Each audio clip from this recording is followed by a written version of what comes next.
Paka woke up in a cold sweat, his head pounding. He tried to move, but the ache in his skull blurred his thoughts. The last thing he remembered was turning his back on Lulenga and walking into the forest with his father. Everything after that was a haze. Now he found himself in a cage made of steel, its cold bars pressing against his skin. "He's awake!" a boy's voice rang out, sharp and clear. Moments later, a group of men approached the cage. Despite his dazed state, Paka's sharp eyes recognized one of them. His heart sank. He was back in his village. Before he could fully grasp what was happening, he was dragged from the cage. His limbs felt heavy, his body weak. The men hauled him through the familiar paths of his home, and soon he knelt before his father, Shumba. The village had gathered, their eyes filled with anger and curiosity. This was no mere meeting. It was a trial. Paka's knees felt weak, but he refused to let his fear show. His father looked down at him, with disappointment and pain. Beside Shumba, Paka's mother sat silent, her eyes fixed on the ground. She couldn't bear to look at him. "Paka, son of the lion," Shumba's deep voice rumbled through the crowd, silencing the murmurs. "You have been accused of treason of the highest order. Your reckless actions have endangered our people, forcing us to bind you in chains. You have angered the lion god Naraka. How do you plead?" The villagers looked at Paka, some filled with hatred, others with pity. Paka lowered his head, his thoughts racing. He knew the punishment for treason, banishment or worse. He knew they would not banish him, leaving him to roam wildly and do as he wished. For a long moment, he was silent. Finally, he lifted his head and spoke, his voice steady but defiant. "Not guilty." The crowd gasped. "You are watching the Tales of the Savannah. Subscribe and be part of the tribe. Now let's get back to the story." Shumba's eyes narrowed, his jaw tightening. Paka stood firm, his heart pounding in his chest. "Not guilty," Shumba repeated, his tone cold and measured. "Do you deny your intentions to take over Makuru village, ending the chief's life and taking over his family? Do you deny defying Naraka's will?" Paka's jaw tightened. "I deny that I've betrayed my people," he said firmly. "What I've done, what I tried to do, was for their future, not their ruin." Shumba's golden eyes glinted with anger and sorrow. "The gods themselves have spoken, Paka. Naraka is displeased. Do you think your defiance can outweigh the will of the gods?" "I think the gods fear change," Paka shot back, his voice rising. The crowd gasped again, shocked. "I've seen the truth, father. Our people have been caged by tradition for too long. We are strong, but we live in the shadows. Why? So we can fade into nothing while others thrive." Shumba's hand slammed down on the stone table before him. "Enough!" He rose to his full height, towering over Paka. "You dare question the wisdom of the gods? You dare put yourself above them?" Paka didn't flinch. His heart pounded in his chest, but he stood his ground. "I question a design that chains us to the forest while others claim the world. I question a design that demands silence while we have the strength to roar. If that makes me a traitor, so be it." For a moment, there was only silence. Then Shumba turned to the council of elders seated nearby. Their faces were grim, their eyes heavy. "What say you? How should we proceed with this traitor?" One elder, her voice weathered by age but firm, spoke first. "Paka's actions have angered Naraka. That alone demands the harshest punishment." Another elder chimed in. "But his words, there is truth in them, though they are reckless. Perhaps Naraka's mercy will prevail." Shumba's patience was wearing thin. He turned to the crowd. "What of you? Speak your minds. What should be done with my son?" The villagers hesitated, glancing at one another. Finally, an older warrior stepped forward. His scarred face told of battles long past. "He is young, bold, and foolish," the man said, "but there is no denying his fire. Maybe that fire can be tempered, not extinguished." Paka's heart raced as the villagers debated his fate. Some demanded exile, others spoke of punishment, and a few even suggested redemption. Shumba listened. Finally, he raised his hand again, and the voices fell silent. "The gods will decide," he declared. "We will call upon Naraka. If the god finds him worthy, he will live. If not, his life is forfeit." A chill ran through the crowd. The thought of summoning a god was scary. No one among them had ever seen Naraka before. Calling upon Naraka was no simple matter. It required a ritual, a dangerous one, and the god's judgment was absolute. Paka's chains rattled as he shifted his stance, his expression defiant. "Let Naraka decide," he said, his voice steady. "I fear no god." Shumba's gaze bore into him, and for a moment, father and son were locked in a silent battle of wills. Finally, Shumba nodded. "So be it. Prepare the altar and gather everything we need. The trial will take place in 7 days." The villagers began to disperse, their faces marked with fear and anticipation. Paka was dragged back to the cage, his mind racing. He had stood his ground, but now the stakes were higher than ever. Nayala's heart sank as she entered the village. The place she once called home was now a shadow of its former self. Muddy water covered the ground, and the air was filled with the stench of decay. The lively voices of children, the hum of daily chores, and the laughter of neighbors, all were gone. In their place was silence, broken only by the ceaseless patter of rain. The villagers, hollow-eyed and drenched, stared at her as if she were their last hope. Nyala could barely meet their eyes. She knew the truth. They were suffering because of her. She had asked for rain, and the gods had granted her wish. But the rain hadn't stopped. The village chief approached, his voice trembling. "Nyala, thank you for coming, and welcome to your companion, Mwamba. We thank you for coming." Mwamba nodded, then spoke. "We will begin the ritual. A cow must be sacrificed to call the gods to attention. Then we must journey to the mountain for the ritual." The climb to the mountain was treacherous. The path was slippery, the rain relentless. Nyala stumbled more than once, but Mwamba's firm hand always steadied her. As they climbed higher, the wind howled like a beast in pain. Dark clouds swirled above them, heavy with fury, as if the gods were watching, deciding their fate. "This is where it all began," Nyala murmured as they reached the summit. The memory of her first prayer for rain flooded back to her. She had been so desperate, so sure she was doing the right thing. Now, standing in the same place, all she felt was guilt. Mwamba placed a hand on her shoulder. "We're here now," he said. "Whatever happens, we face it together." They began the final part of the ritual, chanting ancient words. Their voices were swallowed by the roaring wind, yet they pressed on, louder and stronger with each verse. The ground beneath their feet seemed to shift, and a strange light enveloped them. The storm stopped. Silence fell, so absolute it was deafening. Nyala and Mwamba looked around. They were no longer on the mountain. They stood in a strange, mist-filled realm. The air buzzed with energy, and the ground glowed faintly beneath their feet. Before them loomed a figure made of storms. A god, its form shifting like dark clouds, its eyes glowing like lightning. When it spoke, the ground trembled. "Why have you come to my domain?" the god demanded. Nyala dropped to her knees, her voice shaking. "We beg your mercy," she said. "The rains you sent have drowned my village. My people are suffering because of me.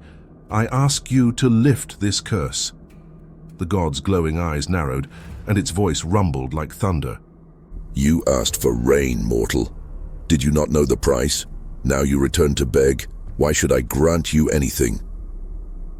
Tears streamed down Nyala's face, but she didn't look away. "I didn't know the rains would continue to fall. I did not know what I was doing," she admitted. "But my people should not suffer for my mistake. If punishment is needed, let it fall on me. Please spare them." The god stared at her for a long moment. Its form shifted, growing larger, its voice colder. "Words are easy, mortal. Sacrifice is harder. Are you willing to pay the price to save your people?" Nyala hesitated for only a moment before nodding. "Yes, whatever it takes." The god's laughter rumbled like a storm breaking. "Very well, but the price will not be light." Suddenly, the ground beneath them cracked. The air around them swirled violently, and a blinding light engulfed Nyala and Mwamba. They clung to each other as the storm raged. The god's voice echoed in their ears. Prove your worth, mortals, or let the rain claim you all. And then the light consumed everything. Nyala's body felt weightless, as though she were falling into an endless void. When the light receded, she found herself standing in a vast, barren land.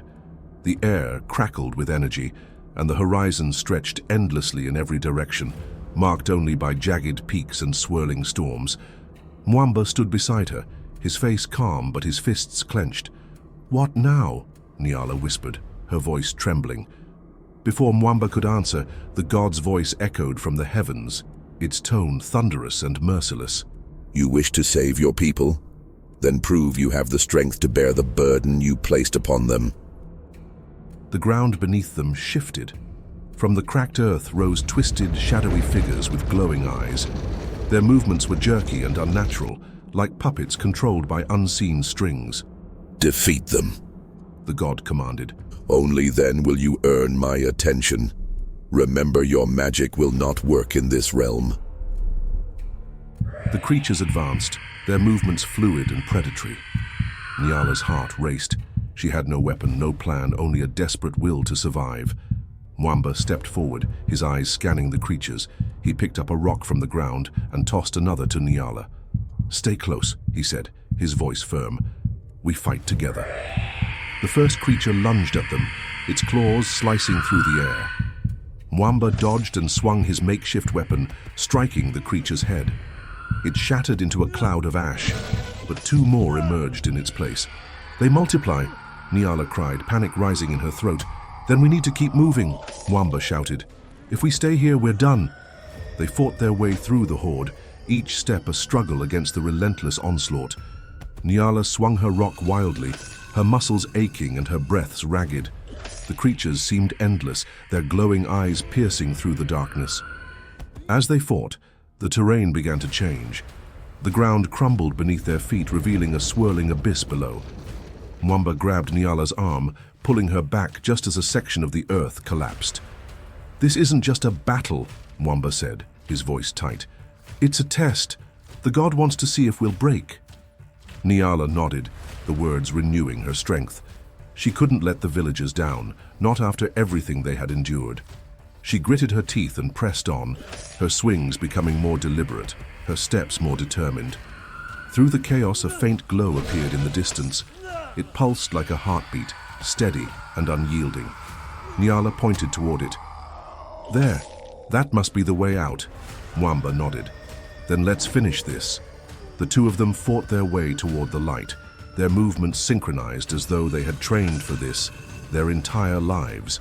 The closer they got, the more the creatures seemed to falter, their movements slowing, their forms flickering. Finally, they reached the source of the light, a massive, glowing orb suspended in the air. It radiated warmth and power, a stark contrast to the darkness around it. Nyala reached out, her fingers trembling as they brushed against the orb's surface. As soon as she touched it, the world around them exploded in light. The creatures vanished, the barren landscape dissolved, and Nyala and Mwamba found themselves back, standing before the god once more. You have proven your courage, the god said. But strength alone does not lift a curse. You must offer something in return. Nyala's chest tightened. What must I offer? The bond you share with this land, you will no longer be a part of it, the god replied. Your name will be erased from its history, your place among your people forgotten. Only then will the rains cease. Nyala knelt before the towering figure of the rain god, her heart heavy. To save her people, she would have to give up everything, her identity, her home, her connection to the land she had fought so hard to belong to. She gathered her courage and looked up at the god. Why must my name be forgotten? She asked, her voice trembling but firm.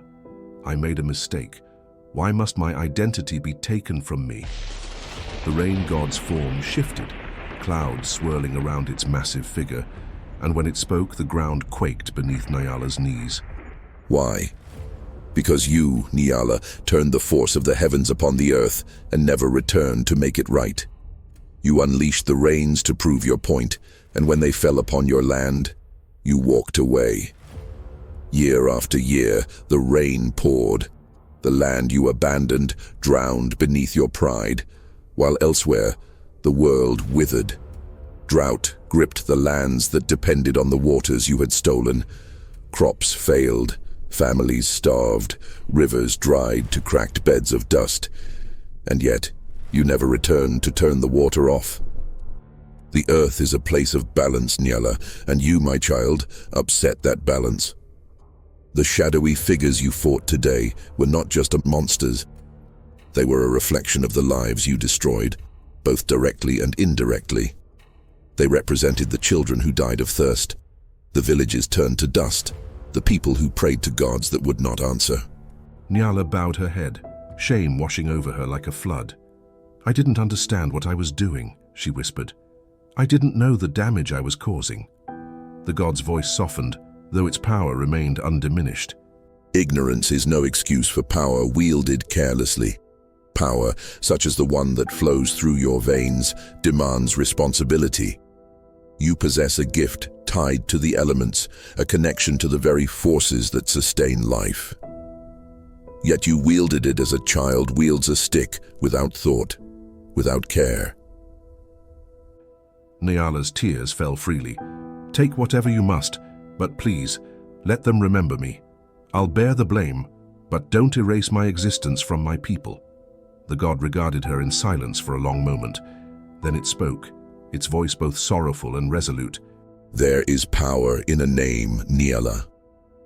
A name carries memory, connection, and influence. I fear that those who have power such as yours would do the same, following your footsteps. For what is done once has a way of repeating. I cannot let that happen again. To leave your name among your people would risk a repetition of these events elsewhere. So your name will fade from their minds, not out of cruelty, but as a precaution. Rain is my responsibility, and I must protect its distribution. Nyala sobbed. But who will remember? Who will know what I gave up for them? I will remember, child, and so will the earth. Every drop of rain, every blade of grass that rises anew from the soil you saved will remember your sacrifice. You will not be forgotten by the forces that matter most. Nyala nodded, her tears falling in silence. The truth of the god's words settled into her heart like a stone. She would be erased from her village's memory, but her actions would live on in the balance she had fought to restore.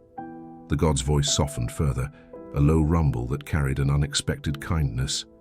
Do not see this as a punishment, Nyala. See it as a lesson. Power is a gift, but responsibility is its price. You have begun to learn this, and though your name will fade in your village, your gift will remain strong. Use it wisely. As the god stepped back, its towering form began to dissolve into mist, leaving Nyala and Mwamba alone beneath the clearing skies. The rain had stopped. The earth was still. Nyala stood silently, feeling an emptiness she couldn't describe. She knew she would never again belong to this place, but the smiles of the villagers below made the sacrifice worth it. Mwamba placed a hand on her shoulder. You did it, he said softly. Nyala nodded, a bittersweet smile on her lips. We did it. As they descended the mountain, the villagers ran to meet them, their faces alight with joy. But as they celebrated, Nyala noticed something strange. No one looked at her. No one spoke her name. It was as if she were a ghost. Her heart ached, but she said nothing. She had made her choice. As the village came alive again, Nyala turned to Mwamba. It's time for me to leave. Mwamba nodded.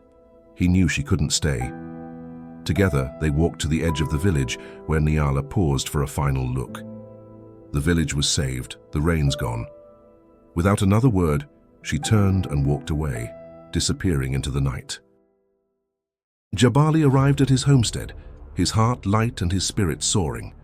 They had done the impossible, rescued Kosana's Naya from the clutches of danger. It was a triumph that deserved celebration. Yet, as he neared his hut, the joyous energy drained from him. A crowd of villagers huddled together, their faces marked with fear. Something was wrong. Did something happen while I was gone? Jabali muttered to himself, quickening his pace. Pushing through the crowd, he ducked into his hut. Akina was waiting inside, her expression grim. The moment she saw him, she blurted out, "He's been here, Jabali. Paka is back." Jabali froze. His blood ran cold at the name. Paka, the Lion Man. The legend of his cursed transformation was a tale of horror whispered around the village fire for years. And now the nightmare had returned. Jabali grabbed his spear, the weight of it familiar and reassuring in his grip. "We'll track him at first light," he said firmly. "For now everyone must stay inside. Lock your doors, do not let your guard down." Night fell over the village, heavy and oppressive. Inside his hut, the fire crackled weakly.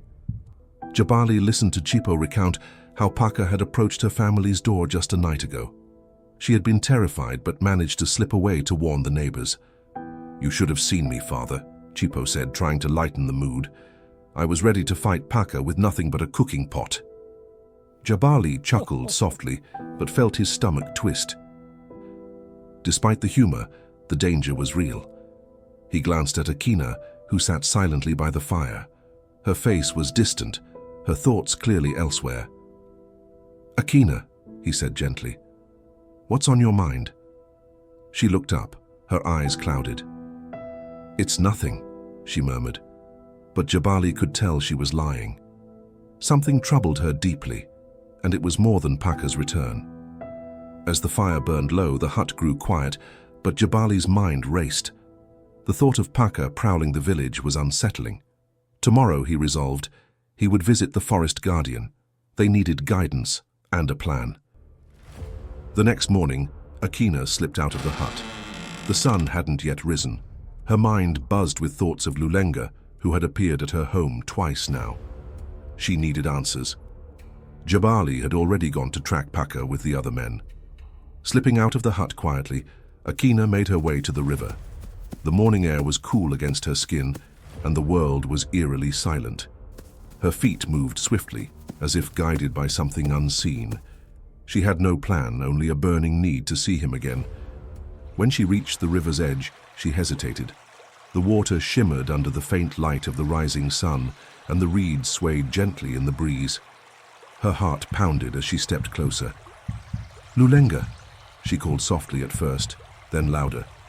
"Lulenga, I know you're here." For a moment there was nothing, just the soft lapping of water against the shore. Then she saw movement among the reeds. Lulenga had heard her voice and contemplated if he should meet her. Now that she was here, doubt lingered in his mind.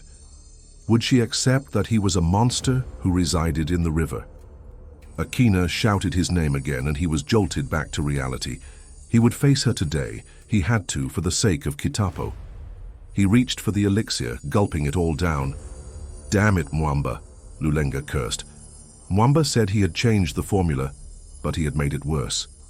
"What does he put in this?" he muttered to himself. Akina looked at the water one last time. She needed to go back before the women came to fetch water. Then suddenly, water rippled before Akina. Her breath caught as Lulenga emerged from the water. His eyes locked onto hers, and for a moment, the world seemed to still. "You called for me, my love," Lulenga said, his voice smooth and enchanting. Akina could only nod, her words caught in her throat. She had imagined this moment, but now that it was here, she didn't know what to say. Lulenga took a step closer, his presence commanding yet strangely gentle. "How is your head, Akina?" he said, lifting his hand to touch her forehead. For some reason, she thought she had hallucinated everything that had happened in her past. Lulenga's lips moved, but she heard nothing. Then a storm of anger rose up in her. "After all these years, after everything, how could you, Lulenga?" He stepped closer. "Akina, Don't," she snapped, cutting him off. "Don't tell me you care, Lulenga. Don't act like you didn't know how much I searched for you, how much I suffered." Lulenga froze, his face contorted with pain. "I cared, Akina, more than you'll ever know. But I couldn't come back. It wasn't safe. For you, for me, for Kitapo." "Kitapo?" Akina's voice cracked, the name hitting her like a blow. "Where is she?" Where is my daughter?" "She's safe," Lulenga said quickly. "She asks about you sometimes. I wanted to bring her to you, but—" "You wanted to bring her?" Akina's voice rose, her anger spilling over. "You had years, Lulenga, years. Do you know what it was like for me? To wonder if you were alive? If she was alive? To think I was losing my mind?" Lulenga took another step closer, desperation on his face. "I know, Akina. I know I failed you, but I had no choice. The river binds me. I couldn't risk it." Akina froze at the mention of the river. She had just witnessed this man emerge from the depths of it. Her voice shook. "What are you, Lulenga? Tell me the truth." For a moment he said nothing, his jaw tightening as he struggled with the words. "I'm not like you, Akina," he said finally, his voice low. "I belong to the river. I had to go for the sake of Kitapo." Akina's eyes filled with tears, anger and heartbreak swirling together. "And what about me? You left me to face everything alone. You let me believe you were not real." "I thought it was the only way to protect you," Lulenga said, his voice cracking.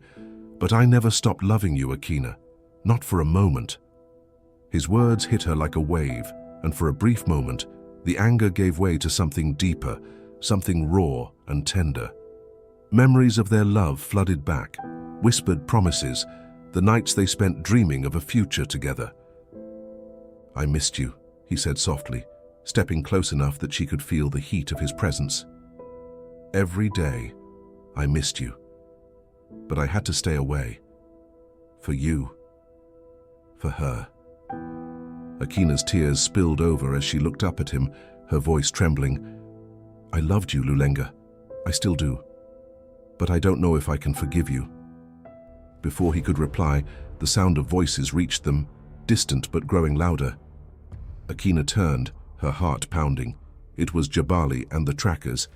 "Akina!" Jabali's happy voice called out, cutting through the morning air. Panic flashed in Akina's eyes.